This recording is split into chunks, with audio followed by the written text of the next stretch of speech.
Dober dan. A je odločeno, Janez? Amerika. Ja. Kaj pa Pravijo, da drugega? je, ne. Recimo, da je. In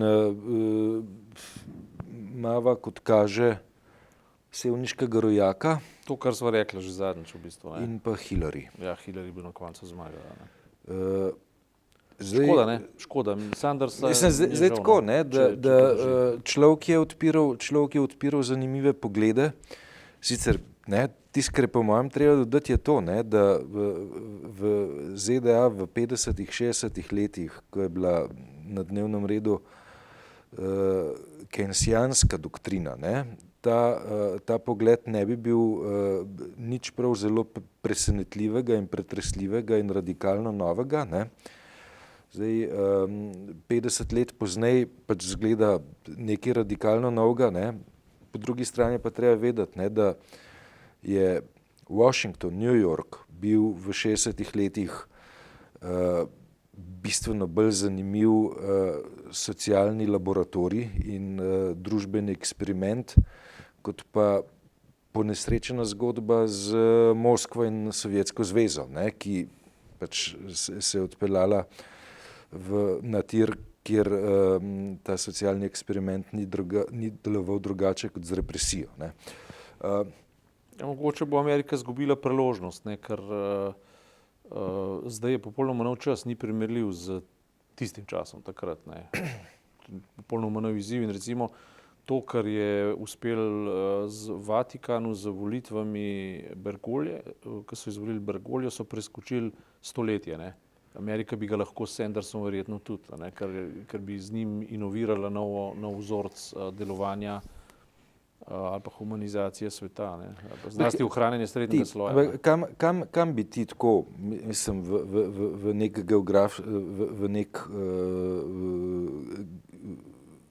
v nek vektorski sistem umestil najbolj verjetno zmagovalko Hillary Clinton? Jaz mislim samo neoliberalizem. Pripadnica pač nekega aristokratskega političnega razreda. Podaljševanje statusa quo v neoliberalistični zmoti, ki drvi proti prepadu, bi jaz rekel, ne, glede na to, da je izšlo to iz srednjega sloja in iz ameriškega načina življenja in iz paradigme, ki na nek način potrebuje vnovičen premislek. In jaz mislim, da Sanders bi ga dal. Se pravi, je Američan, deli vrednote svobodnomiselnega in svobodnega sveta, novega sveta, če hočeš, in hkrati poskuša premišljati svet v novih gabaritih, ki enostavno povedo, da nebrzdan napredek sam sebi namen ne more biti, to je pa natanko zgodba, ki jo narekuje Kitajska oziroma ki jo narekuje v bistvu ta hiperprodukcija, podcenjevanje vsega za vsako ceno na eni strani in na drugi strani omejevanje svobode kot ta cena za ideologijo, na oltarju ekonomizma. Ne. Ja, vendarle, ne, veš, kaj pa ta kulturni premik, ne, ali pa premik v politični kulturi, da ženska prevzame vodenje najmočnejše države sveta. Se veš, kako je s temi ženskami pa s tem ženskim vprašanjem. Čim rečeš ženska, si že šovinist, ne, ampak to resnično, ne. Jaz bi govoril o človeku, ne. Saj je vsem, kdo je predsednik, je moški, je ženska, ne. Ni pomembno, ne. In zdaj, ne vem, tako kot sem zdaj slišal, da se je pri nas odhajajoča ministrica sklicuje na to, da je to nek boj proti ženskam, pa da ženska ne more to, pa da ženska ne more ono, ne. Pod tem se marsikaj lahko skriva in tudi v primeru Hillary Clinton in če smo že pri tem, ne, če že ne freudovsko pa jungovsko izrazimo, ne, a veš, v vsakem človeku je ženska in vsaki ženski je moški, ne, in v zakonskem paru Clinton ne vem, kdo je kdo, ne. Odhajajoča ali pa odstavljena ali pa skoraj da odstavljena, ne, ministrica za kulturo v Sloveniji Julijana Bizjak-Mlakar je nekako tako rekla, ne, da očitno, ne, predsednik vlade ne prenese žensk, ki mislijo svojo glavo in ki so samostojne in ki so odločene delati po predpisih in odločene delati tako, kot je prav, in da jo zaradi tega želi zamenjati. Skratka, na nek neobičajen teren je prenesla pravzaprav razpravo o tem, a je izpolnjevala odločitev vlade, ki je naročila tehnično-kulturno dediščino, ne, zakopano v rovih idrijskega rudnika ustrezno vzdržuje, pač zaradi tega, ker gre za nekaj, kar je konec koncev pod patronatom UNESCO ali ne, ne.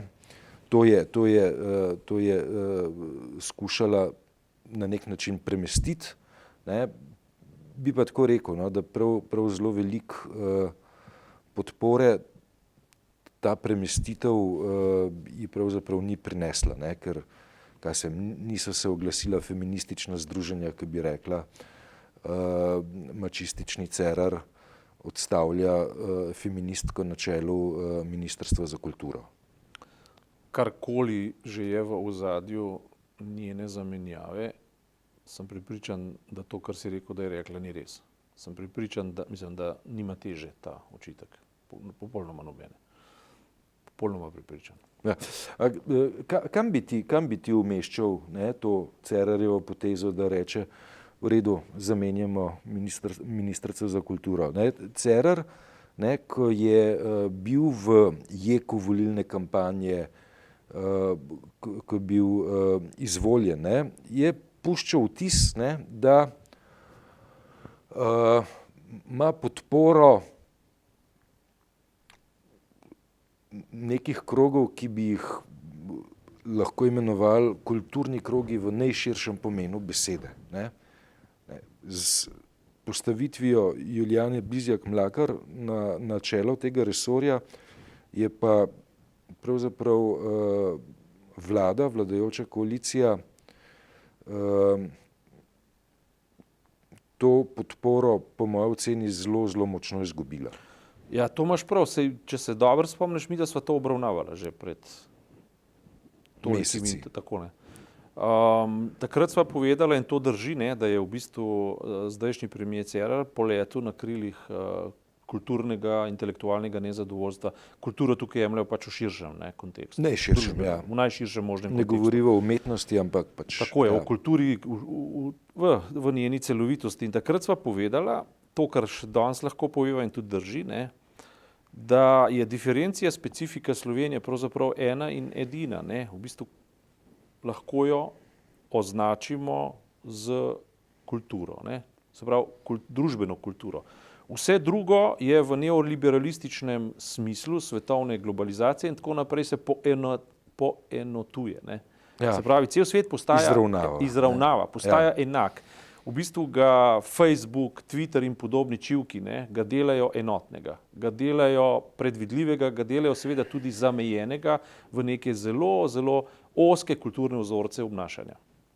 In tisto, kar pač lahko bi bila in je razlika, in vse nacionalne države bodo morale in so primorane, čeprav tega ne počno, ne, iskati diferencijo, specifiko, zakaj one sploh še imajo svoje samostojne vladne aparate, upravne aparate, lokalne aparate in tako naprej, ne, da izdelujejo regionalne, lokalne politike in pa politiko države, ki se še vedno imenuje suverena. To se pravi, ki ni samo regija, ampak je sama sebi zadostna. Ne. Dokler ne bo sprejeta nova evropska ustava. Tudi če bo. Ne. Ja. Še vedno se države ne bodo odpovedale suverenosti v njenem izvornem pomenu besede, kar pomeni, da temeljna listina neke skupnosti, državne skupnosti, umetne dogovorjene družbene tvorbe na nacionalni podlagi z nekim nacionalnim jezikom ali pa več njih, ne, pri nas so trije, bo vedno igrala neko osrednjo in pomembno vlogo za identifikacijo ljudi, na katerem živijo kot, ne vem, subjektov nacionalnih, kakorkoli že. Ne. Nikdar ne bomo se utopili v globalizaciji, nikdar in nikoli. Ne. In dvakrat je imel premier Cerar priložnost, da utrdi to zgodbo. Prvič potem, da je zrušil neko izredno žalostno grožnjo, ki je bila najava in vabilo Evropski trojki, da pride in pomete. Z vsem, kar je možno. Kakšni so rezultati, danes vidimo pač v Grčiji. Deloma si je to sama predelala, v veliki meri pa ne. V veliki meri so ji pa to priredili. Ne? A veš. No, No, kot pravi Janis Varoufakis, ne, je Ja. tudi nekaj pomoči prišlo iz Republike Slovenije. Ne. Seveda je, logično, ja. Mislim, proporcionalno. Ja. To je ena stvar, ne? Pomoči v smislu Ja, vem. podpore ukrepov, Ja, ne, seveda. ki jih je evrska skupina izvajala v Grčiji. To se pravi, premier Cerar je to je bil en val, na katerem je v bistvu uspešno potržil pač svojo oblast, svoj horizont d'être slovenskega politikuma. Drugi razlog pa dejansko bi lahko bil ta, ne, da je tisto, kar sva pač takrat naznačila, da bi moral v bistvu to diferencijo specifiko opredmetiti ali pa pokazati v tem, da bi kulturo postavil na tako rekoč prvo mesto. Ne. Se pravi, itak vemo, da je ekonomizem veljavna religija, ga ni treba postavljati na prvo mesto, ker že je na prvem mestu, že v izhodišču je na prvem mestu. To se pravi, zato, da ti narediš nekaj, kar je različno, kar bi v bistvu Slovenijo razdvajalo od globalizacije v negativnem pomenu besedo, kar bi, če hočeš, ohranjalo slovenščino proti ekonomščini, ne, je kultura. In na kulturno ministrstvo, tukaj je pa zelo širok spekter ljudi, ki znajo v tem smislu razmišljati, in humanistov, tudi če so neprijetni, seveda. Ne. In seveda najbolj neprijetno je to, ker gre za zelo veliko ljudi, ki imajo zelo močno izdelane osebnosti in so zelo močni egi, ne, in se nikoli verjetno ne bi mogli zmeniti za razrez denarja, ker pri denarju itak vse razpade. Ampak vendarle, ne, če bi postavil to topiko na prvo mesto, bi se mogoče z enim vztrajnim, poglobljenim dialogom, pa ne dialogom, ampak razpravo, ki bi produktivna in bi imela svoje rezultate, bi se mogoče dalo rešiti tudi problem denarja. Ampak na vsak način bi se pa lahko organizirali debato o nacionalni organizaciji, družbeni organizaciji, v kateri ne, bi se čist na koncu, ne, čeprav bi se stvar teoretično začela, bi se na koncu čist praktično lahko izognili preštevilnim težavam z hudimi finančnimi posledicami. Ne. Dobro, mogoče žicam, mogoče begunskim zadevam, mogoče ne vem čemu, vsemu. Ne.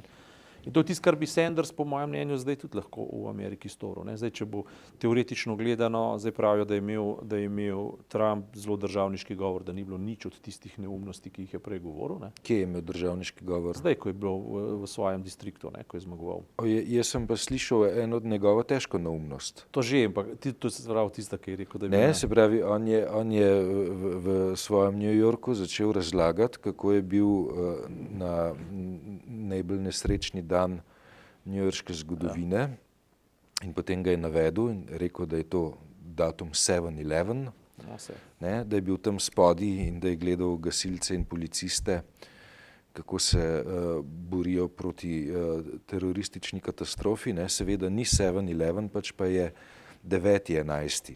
7/11 je ena trgovina, ki začne obratovati ob 7 zjutraj in ob 11 zvečer neha.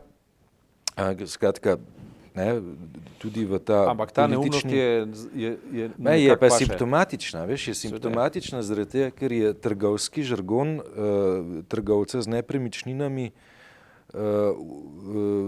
žargon blagovne znamke trgovske verige udaril v politično govorico kot lapsus, ne, ki je se ni udaril, se ga samo neguje, se že ves čas je, ne, saj to je to. A veš, Sanders bi to spremenil, on bi bil v tem smislu drugačen, ne. Verjetno, domnevam. Ja. A ima Slovenija svojega Sandersa? V političnem smislu? Je. Zdaj si mi na levi nogi. Ne, mislim, tam sva gledala čez zadnje dneve razpravo o kongresu ene od frakcij Združene levice, ne, ki se je končal z nekim nesrečnim time-outom, ne, z iskanjem proceduralnih možnosti, kako sploh kongres pripeljati do konca, z frakcijskimi boji, kakršni spominjajo na frakcijske boje v 30. in 20. letih prejšnjega stoletja v neki drugi levičarski stranki. napetosti imamo strahovite med rečete, realisti in fundamentalisti na levici, ne, pa hkrati po moji oceni neka odsotnost ob vseh simpatičnih fotografijah Luke Mesca, ne, ampak neka odsotnost karizmatičnega voditelja, ki ga ta tip politike pa vendarle predpostavlja skorda. Ali ne? Zdaj, če omenjaš Sandersa, bi Slovenija potrebovala lik enega relativno zrelega, se pravi človeka v zrelih letih, ki ima za sabo ogromno nekih izkušenj, ne samo izobrazbo, seveda pa tudi izobrazbo. Seveda pa tudi vpogled humanistični v tem, kako življenje deluje na družbeni ravni, kako je delovalo v preteklosti, kako naj bi delovalo, skratka človeka, ki ima neka osebna prepričanja, ki jih ne da ne glede no matter what, ne glede na to, kaj se zgodi. Jaz takega človeka v Sloveniji dejansko ne vidim. Pri mladih ljudeh je pa veden problem, 20-letnikov oblasti preprosto. 20-letnikom oblasti preprosto ne smeš in ne moreš dati. Si šovinističen, generacijsko šovinističen. Ja, definitivno, ampak ne šovinističen, ampak čist preprosto. Saj smo imeli demos, ne? Smo imeli revolucijo, ko so 30-letniki postali ministri, pa zelo lahko pogledamo, kaj imamo. Ne? Ja, mislim, ti si je bila zanimiva menjava generacij na oblasti. Strici iz ozadja demosa delajo že evropske ustave. Referiram se na Jambreka, ne, mislim, sorry. Nimam zaupanja v te zadeve nikakor, ne. Dobro, to je to za danes. Hvala lepa.